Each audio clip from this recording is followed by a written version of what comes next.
a simple face swap using Pixlr.com. This is a very crude method. There are more sophisticated ways, but the skills I'm going to use are select and copy, paste and transform, erase, and you need to be very careful here, and then some colour adjustment at the end.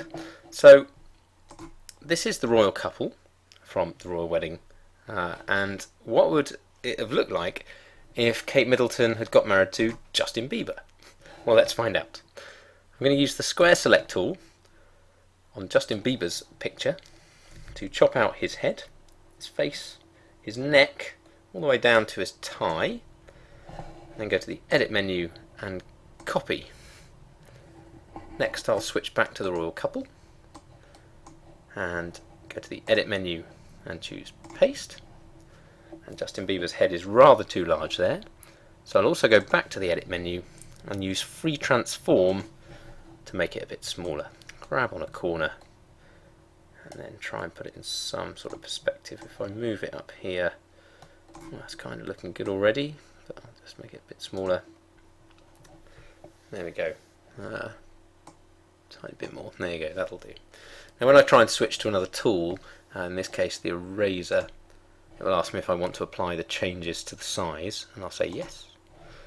And then, actually, if I get the move tool, I can just move it on top, and it's kind of convincing already. So the next step is to use the eraser to get rid of the parts of the Justin Bieber image that I no longer need. Now it's important to realise I'm on a new layer called layer 1 here, not the background layer. So in your layers panel, you can actually, if you double click on the padlock, turn off layer 0 or the background, and similarly you can turn off layer 1, the Justin Bieber layer, and whenever you make any changes, make sure you're highlighting the correct layer before you do any erasing. If you were to be on layer 0 and accidentally got the rubber and rubbed out some of the original picture, you'd have to go to the edit menu to undo it. Right, layer 1.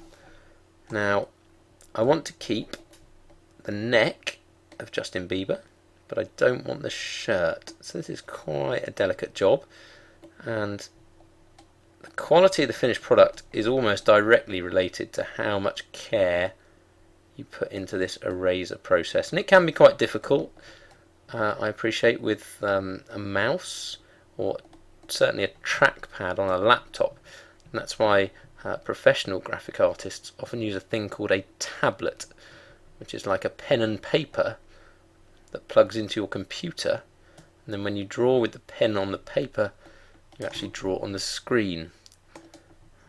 Right, let's just do this quite quickly then, quite crude about it. But hopefully you'll get the idea. You might be able to spend some more time yourself making it better. And the other thing to mention while I'm doing this is that the selection of the pictures is very important. So I've, well, I won't say carefully, but I have deliberately picked 2 pictures that I think will work. And we'll find out soon. I've actually chopped a bit of his hair off there. I think I'm going to get away with it though. Okay, so there's the basics. I think I might move Justin's head down a touch. And I noticed there was some image up the top that I don't want anymore. There we go, a little bit of white there, get rid of that, and then just work on the neck here. Just pull in the, by erasing Justin's neck, I can bring back Prince William's collar and tie. So there's a very crude version. What strikes me right at the end though is that Justin's face is possibly a little bit too light.